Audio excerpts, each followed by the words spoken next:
আসসালামু আলাইকুম ওয়া রাহমাতুল্লাহি ওয়া বারাকাতুহু। আজকে আপনাদের সাথে কোরআনে বর্ণিত এমন একটি ঘটনা শেয়ার করব যা হযরত ঈসা আলাইহিস সালামের আগমনের অনেক পূর্বের।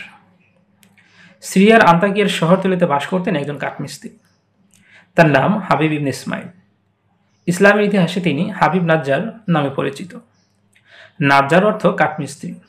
সেক্ষেত্রে হাবিব নাজ্জার অর্থ দাঁড়ায় কাঠমিস্ত্রি হাবিব। আন্তাকিয়ার লোকজন ছিল পৌত্তলিক। হাবিব ছিলেন একজন কুষ্ঠরোগী, আর তাই রোগ মুক্তির আশায় তিনি নানা প্রতিমার উপাসনা করতেন।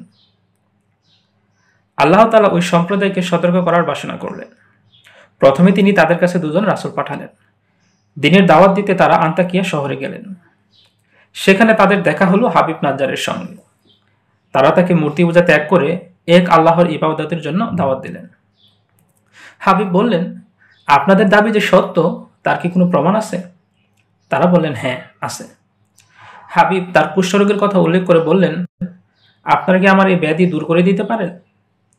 তারা বললেন, হ্যাঁ, আমরা আমাদের রবের কাছে দোয়া করব, তিনি আপনাকে রোগমুক্ত করবেন। হাবিব এই কথা শুনে অবাক হয়ে বললেন, আমি সারা জীবন দেবদেবীর প্রার্থনা করলাম, কিন্তু কোনো উপকার পেলাম না, অথচ আপনাদের রব কিভাবে আমার কঠিন অবস্থা পাল্টে দেবেন? রাসূলদের দোয়ায় আল্লাহ হাবিবকে সুস্থতা দান করলেন। হাবিব ঈমান আনলেন।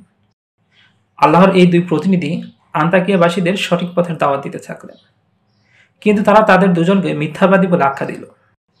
তাদের শক্তি বাড়ানোর উদ্দেশ্যে আল্লাহ আরেকজন রাসূল পাঠালেন, কিন্তু তাদের উপদেশের জবাবে জনপদবাসীরা তাদের মিথ্যুক বলেই অপবাদ দিতে থাকল।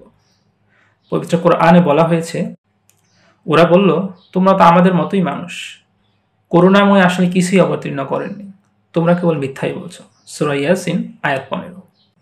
তাদের রূঢ় কথাবার্তা শুনে কষ্ট পেলেও প্রতিনিধিরা দিনের দাওয়াত চালিয়েই গেলেন। তবু আন্তাকিয়াবাসী তাদের কথা অমান্য করে চলল। তাদের অবাধ্যতার কারণে আল্লাহ তাআলা আন্তাকিয়া শহরে দুর্ভিক্ষ দিলেন। আল্লাহর সতর্কতার সংকেত তারা মোটেই বুঝতে পারল না। বরং রাসূলদের তারা বলল, আমরা তোমাদের অমঙ্গলের কারণ মনে করি, যদি তোমরা বিরত না হও, তোমাদেরকে অবশ্যই আমরা পাথর মেরে হত্যা করব এবং নিদারুণ শাস্তি দেব। একসময় তারা রাসূলদের হত্যা করার কথা ভাবল। এই চক্রান্তের কথা শুনতেই হাবিব নাজ্জার তাদের কাছে ছুটে এলেন। তিনি তার সম্প্রদায়ের লোকদেরকে অনেক বোঝানোর চেষ্টা করলেন, অথচ তারা তার কথায় মোটেই কান দিল না। এলাকাবাসী হাবিবের কথা তো শুনলই না, উল্টা তার উপর চড়াও হয়ে তাকে পাথর ছুঁড়তে ছুঁড়তে হত্যা করল। আল্লাহ তাআলা বলেন, তাকে বলা হলো জান্নাতে প্রবেশ কর।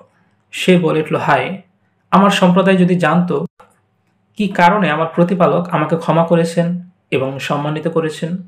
হাবিব নাজ্জারকে হত্যার ঘটনায় আল্লাহ তাআলা আন্তাকিয়া জনপদের মুশরিকদের বজ্র নিনাদের মাধ্যমে ধ্বংস করে দেন।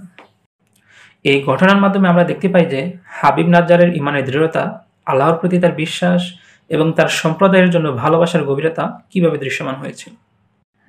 যখন তার সম্প্রদায়ের লোকেরা তাদের অহংকার এবং অবাধ্যতার কারণে রাসূলদের উপদেশ গ্রহণ করেনি, তখন আল্লাহ তাআলার পক্ষ থেকে কঠিন শাস্তি নেমে আসে।